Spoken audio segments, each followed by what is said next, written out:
ಮತ್ತೆ corona virus ಉಲ್ಬಣ ಆಗುವಂತಹ ಎಲ್ಲ ಸಾಧ್ಯತೆಗಳು ಕೂಡ ಹೆಚ್ಚಾಗಿ ಕಾಣಿಸ್ತಾ ಇದೆ. ಮಳೆಗಾಲ ಅಂತ ಬಂದರೂ ಸರಿಯೇ ಈ ಒಂದು ಕೊರೋನಾ ಕೇಸ್ನಲ್ಲಿ ಹೆಚ್ಚಳ ಆಗೋದು ನಾವು ಪ್ರತಿ ವರ್ಷ ಕೂಡ ಕಾಣ್ತಾ ಇದ್ದೀವಿ. ರಾಜ್ಯಕ್ಕೆ ಮತ್ತೆ ಬಂತ ಮಹಾಮಾರಿ. ರಾಜ್ಯದಲ್ಲಿ ಹೆಚ್ಚಾಗ್ತಾ ಇದೆ ಕೋವಿಡ್ನ ಕೇಸ್. ಬೆಂಗಳೂರಿನಲ್ಲಿ ಕೊರೋನಾ ಕೇಸ್ ಉಲ್ಬಣ ಆಗ್ತಾ ಇದೆ. ರಾಜ್ಯದಲ್ಲಿ ಕೊರೋನಾ ಪ್ರಕರಣಗಳ ಸಂಖ್ಯೆಯಲ್ಲಿ 35ಕ್ಕೆ ಏರಿಕೆಯಾಗ್ತಾ ಇದೆ. ಬೆಂಗಳೂರು ನಗರ ಒಂದರಲ್ಲೇ 32 ಸಕ್ರಿಯ ಪ್ರಕರಣಗಳು ಕೂಡ ದಾಖಲಾಗಿವೆ. ಕೋವಿಡ್ನಿಂದ ಮೃತಪಟ್ಟ ಪ್ರಕರಣ ಇನ್ನೂ ಕೂಡ ವರದಿಯಾಗಿಲ್ಲ. ಇಲ್ಲಿಯವರೆಗೂ ಕೂಡ ಯಾವುದೇ ರೀತಿಯಾದಂತಹ ಸಾವು ನೋವು ಸಂಭವಿಸಿಲ್ಲ. ಈ ಒಂದು ಕೋವಿಡ್ನಿಂದಾಗಿ ಮುನ್ನೆಚ್ಚರಿಕಾ ಕ್ರಮಕ್ಕೆ ಆರೋಗ್ಯ ಇಲಾಖೆ ಈಗಾಗಲೇ ಸೂಚನೆಯನ್ನ ಕೂಡ ಕೊಟ್ಟಿದೆ.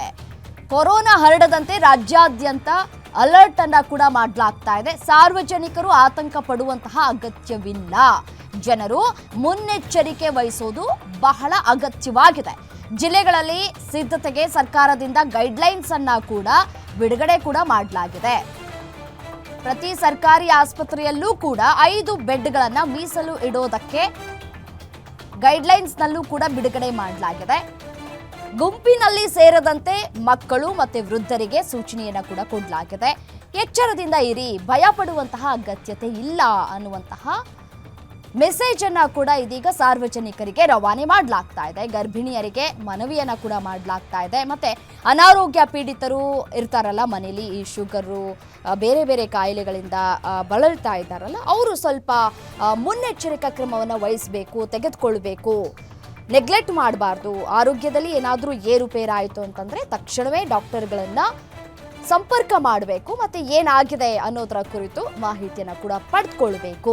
ಜನನಿಬಿಡ ಪ್ರದೇಶಗಳಿಗೆ ಹೋಗುವಂತಹ ಸಂದರ್ಭದಲ್ಲಿ ಮಾಸ್ಕ್ ಅನ್ನ ಧರಿಸಿಕೊಂಡು ಓಡಾಟವನ್ನ ಮಾಡಿ. ಮತ್ತೆ ಕೈಗಳನ್ನ ಯಾವಾಗಲೂ ಸ್ವಚ್ಛತೆಯಿಂದ ಕಾಪಾಡಿಕೊಳ್ಬೇಕು. ನಾವೇನಾದರೂ ಹೊರಗಡೆ ಹೋಗಿ ಮತ್ತೆ ವಾಪಸ್ ಮನೆಗೆ ಬಂದಂತಹ ಸಂದರ್ಭದಲ್ಲಿ ಕೈಗಳನ್ನ ಸ್ಯಾನಿಟೈಸ್ ಮಾಡ್ಕೊಳ್ಳಿ ಆಗಾಗ.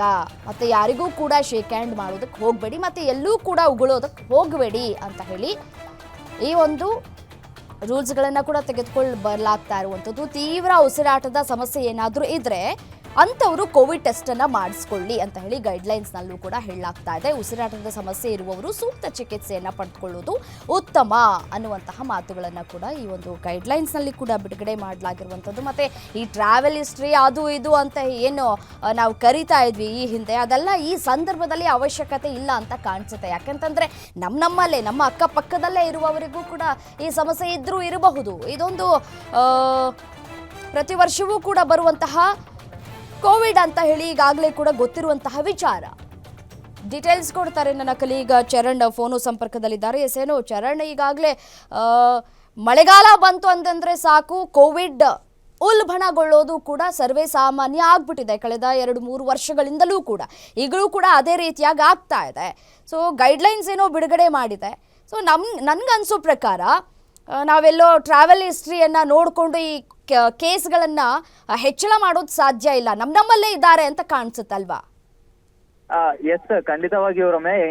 ಏನಂತ ಹೇಳಿದ್ರೆ ಈ ಒಂದು ಕೋವಿಡ್ ನ ಉಲ್ಬಣಕ್ಕೆ ಪ್ರಮುಖವಾಗಿ ಕಾರಣ ಆಗ್ತಾ ಇರುವಂತದ್ದು ಬೆಂಗಳೂರಿನಲ್ಲಿ ಕಳೆದ 4-5 ದಿವಸಗಳಿಂದ ಸುರಿದಿರುವಂತಹ ಮಳೆ. ಈ ಒಂದು ಮಳೆಯಿಂದಾಗಿ ಸಾಮಾನ್ಯವಾಗಿ ಸಾಂಕ್ರಾಮಿಕ ರೋಗಗಳು ಮತ್ತೆ ವೈರಲ್ ಫೀವರ್ಗಳು ಕೂಡ ಹೆಚ್ಚಾಗಿರುವಂತದ್ದು. ಈ ಹಿನ್ನೆಲೆಯಲ್ಲಿ ವೈರಲ್ ಫೀವರ್ ಮತ್ತೆ ಇನ್ನಿತರ ಒಂದಿಷ್ಟು ಲಕ್ಷಣಗಳು ಕಂಡು ಬಂದಂತಹ ಸಂದರ್ಭದಲ್ಲಿ ರೋಗಿಗಳು ಆಸ್ಪತ್ರೆಗಳ ಹತ್ರ ಮುಖ ಮಾಡ್ತಾ ಇರುವಂತಹ ಸಂಖ್ಯೆ ಕೂಡ ಹೆಚ್ಚಳಾಗಿದೆ. ಈ ನಿಟ್ಟಿನಲ್ಲಿ ಒಂದಿಷ್ಟು ರೋಗ ಲಕ್ಷಣಗಳನ್ನ ಗಮನಿಸಿಕೊಂಡು ಕೋವಿಡ್ ಟೆಸ್ಟ್ ಅನ್ನ ಕೂಡ ಮಾಡ್ತಾ ಇರುವಂತದ್ದು. ಈ ಒಂದು ಸಂದರ್ಭದಲ್ಲಿ ಅವರಿಗೆ ಕೋವಿಡ್ ಪಾಸಿಟಿವ್ ಬರ್ತಾ ಇರುವಂತದ್ದು. ಇದರಿಂದಾಗಿ ಕೋವಿಡ್ ಸಂಖ್ಯೆ ಒಂದಿಷ್ಟು ಉಲ್ಬಣ ಆಗ್ತಾ ಇರುವಂತದ್ದು. ಇದರಿಂದಾಗಿ ಯಾವುದೇ ರೀತಿಯಾದಂತಹ ಒಂದಿಷ್ಟು ಆತಂಕ ಪಡುವಂತಹ ಸಾಧ್ಯತೆ ಇಲ್ಲ. ಯಾಕಂತ ಹೇಳಿದ್ರೆ ಪ್ರಮುಖವಾಗಿ ಯಾವುದೇ ಡೆತ್ ಆಗಿಲ್ಲ. ಈ ಒಂದು ವರ್ಷದಲ್ಲಿ ಯಾವುದೇ ರೀತಿಯಾದಂತಹ ಕೋವಿಡ್ ನಿಂದ ಬಲಿ ಪಡೆದುಕೊಂಡಿರುವಂತಹ ಸಂಖ್ಯೆಗಳು ಕಂಡು ಬಂದಿಲ್ಲ. ಆದ್ರೆ ವೈರಲ್ ಫೀವರ್ ಹೆಚ್ಚಳ ಆಗ್ತಾ ಇರೋದ್ರಿಂದಾಗಿ ಕೋವಿಡ್ ನ ಲಕ್ಷಣಗಳು ಕಂಡು ಬರ್ತಾ ಇದೆ. ಪ್ರತಿ ವರ್ಷ ಕೂಡ ಇದೇ ರೀತಿ ಆಗ್ತಾ ಇದೆ. ಮಳೆಗಾಲ ಅಥವಾ ಚಳಿಗಾಲ ಬಂದಂತಹ ಸಂದರ್ಭದಲ್ಲಿ ಈ ರೀತಿಯಾದಂತಹ ಪ್ರಕರಣಗಳು ದಾಖಲಾಗ್ತಾನೆ ಇದೆ. ಆಸ್ಪತ್ರೆಗಳಿಗೆ ಹೋದಂತಹ ಸಂದರ್ಭದಲ್ಲಿ ಅಲ್ಲಿ ಟೆಸ್ಟ್ ಅನ್ನ ಮಾಡುವಂತದ್ದು ಸರ್ವೇ ಸಾಮಾನ್ಯವಾಗಿ ನಡೀತಾ ಇರೋದ್ರಿಂದ ಈ ಒಂದು ಪ್ರೊಸೀಜರ್ ನಲ್ಲಿ ಕೋವಿಡ್ ಕಂಡು ಬರುವಂತದ್ದು ಮತ್ತೆ ಅವರಿಗೆ ಒಂದಿಷ್ಟು ಟ್ರೀಟ್ಮೆಂಟ್ ಗಳನ್ನ ಕೊಡುವಂತ ಕೆಲಸಗಳು ಕೂಡ ಆಗ್ತಾ ಇರುವಂತದ್ದು. ಆದ್ರೆ ಒಂದು ಆತಂಕ ಏನಪ್ಪಾ ಅಂತ ಹೇಳಿದ್ರೆ ಬೇರೆ ರಾಜ್ಯಗಳಲ್ಲಿ ಈಗಾಗಲೇ ಕೋವಿಡ್ ಉಲ್ಬಣ ಆಗಿರುವಂತದ್ದು. ಆ ಒಂದು ಗಡಿ ಭಾಗದಲ್ಲಿ ಬರುವಂತವರ ಮೇಲೆ ನಿಗಾ ಇಡಬೇಕು ಅನ್ನುವಂತ ಪ್ರಶ್ನೆ ಆರೋಗ್ಯ ಇಲಾಖೆಗೆ ಕಾಡ್ತಾ ಇರುವಂತದ್ದು. ಯಾಕಂತ ಹೇಳಿದ್ರೆ ಈಗಾಗಲೇ ಮುಂಬೈ ಮತ್ತೆ ಆಂಧ್ರ ಪ್ರದೇಶದಲ್ಲಿ ಸಾವು ಕೂಡ ಆಗಿರುವ ಹಿನ್ನೆಲೆಯಲ್ಲಿ ಒಂದಿಷ್ಟು ಎಚ್ಚರಿಕೆ ಕ್ರಮಗಳನ್ನ ಕೂಡ ತೆಗೆದುಕೊಳ್ಳಿಕ್ಕೆ ಮುಂದಾಗಿರುವಂತದ್ದು ರಮ್ಯಾ.